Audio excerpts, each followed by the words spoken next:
So first of all, are there any writers that have influenced you? That's a great question. At the moment, I'm a big fan of Robert Ludlum, the guy that wrote The Bourne Identity and loads of other thrillers. So I'm a big fan of his, so I'm always learning about how to construct a thriller from him. Stephen King wrote a good book called On Writing, so he's been quite useful in that respect, quite a good book to read and learn about how to write and learn about his approach to it. My other favourite writers are people like Dr. Seuss, great stories, and my favourite writers of all time are probably Nabokov and Paul Auster, who's a contemporary American novelist I recommend. Okay. Next, can you relate to anything that's written in your books? Can I relate to Jimmy Coates being on the run from the Secret Service, being a genetically engineered super assassin? Yeah, I can relate to that. Kind of feels like my everyday experience of life. Yeah, I remember being thrown out a few windows and landing on concrete as a kid growing up. You know, the usual scrapes, bumps and bruises that happen. Just karate chopping people into oblivion. Yeah. I think what I relate to most is discovering new things about myself. I think that's something we all go through. So Jimmy finds out he's got incredible assassin abilities, but to a certain extent we all find out new things about ourselves as we grow up, especially when you're sort of that age, just beginning secondary school. Yeah. When you start to find out a bit more about your personality, things you can do, things you can't do, how you respond to certain difficult situations.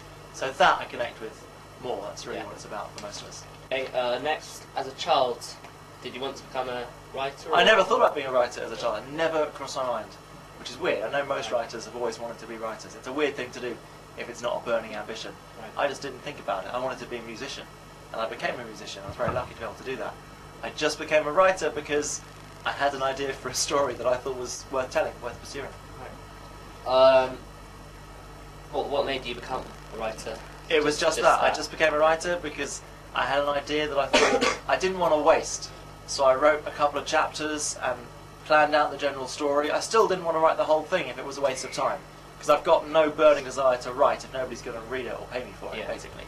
So I had the story idea and I want to tell the story, but if other people aren't interested, then I'll do something else. So I wrote a couple of chapters, sent off to an agent, said, is it worth carrying on writing the rest of this book, or shall I give up?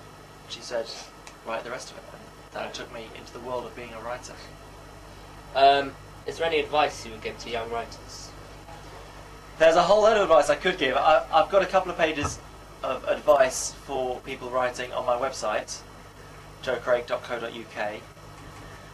So I could try to condense that into 1 minute or 1 second now. I suppose the one most important thing when I write is to separate my instinct from my intellect. That might not make sense at first, but what I mean is there's a bit of you that just writes from your gut and comes up with ideas and feels your way through things. That's your instinct. But there's also the intellect, which knows all of the rules about writing and knows that you have to have a strong opening, your character has to have certain properties to be engaging to a reader, you have to plan your story out. And sometimes you want to just get rid of your intellect for the time being and just write with your instinct. And then once you've written some stuff and got the ideas going, then engage your intellect to rewrite. Yeah, and it's important. If your intellect gets in the way, it can stop you writing in the first place. Okay, and finally, are there any plans to make your books into films? I'm not sure how much I can say at this point on film. There are plans for...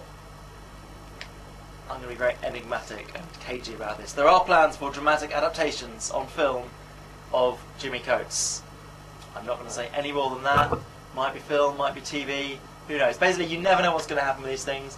There's been loads of interest for the last couple of years, and deals have been made, and plans are in place.